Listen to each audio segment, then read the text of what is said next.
নতুন শুল্ক নীতি পুনর্বিবেচনার জন্য বিভিন্ন দেশ মরিয়া হয়ে উঠেছে মন্তব্য করে মার্কিন প্রেসিডেন্ট ডোনাল্ড ট্রাম্প বলেছেন, বিশ্বনেতারা চুক্তির জন্য এখন তাকে স্যার ডাকছেন। স্থানীয় সময় মঙ্গলবার রাতে ওয়াশিংটনে নিজ দল রিপাবলিকান পার্টির ন্যাশনাল রিপাবলিকান কংগ্রেশনাল কমিটির বার্ষিক তহবিল সংগ্রহের নৈশভোজে দাতাদের উদ্দেশ্যে বক্তব্য দেওয়ার সময় ট্রাম্প এসব কথা বলেন, এমনটাই জানিয়েছে ব্রিটিশ দৈনিক দ্য গার্ডিয়ান।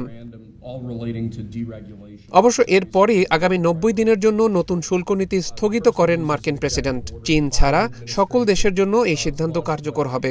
বান্ডেল থাকলে প্রতি সেনমানিতে টাকা বাঁচবে। বিকাশ সেনমানি বান্ডেল কিনে জিতুন প্রতি লেনদেনে। ট্রাম্প জোর দিয়ে বলেন, আমি জানি আমি কি করছি। দম্ভ ভরে তিনি বলেন, আমি আপনাকে বলছি এই দেশগুলো আমাদের ডাকছে, আমার পা চাটছে, তারা তা করছে, তারা একটি চুক্তি করার জন্য মরিয়া। বিশ্ব নেতাদের আবেদনকে উপহাস করে ট্রাম্প বলেন, তারা বলছেন দয়া করে স্যার একটি চুক্তি করুন, আমরা সবকিছু করব স্যার। মার্কিন প্রেসিডেন্ট বলেন, আমি জানি আমি কি করছি এবং আপনিও জানেন আমি কি করছি, এজন্যই আপনি আমাকে ভোট দেন।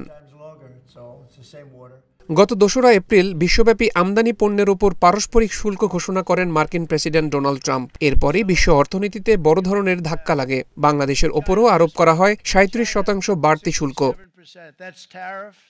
সবশেষ ট্রাম্প ঘোষণা করেন, যে সমস্ত দেশ মার্কিন শুল্কের বিরুদ্ধে প্রতিশোধ নেয়নি তারা জুলাই পর্যন্ত একটি সুযোগ পাবে এবং কেবলমাত্র 10% সম্পূর্ণ মার্কিন শুল্কের সম্মুখীন হবে।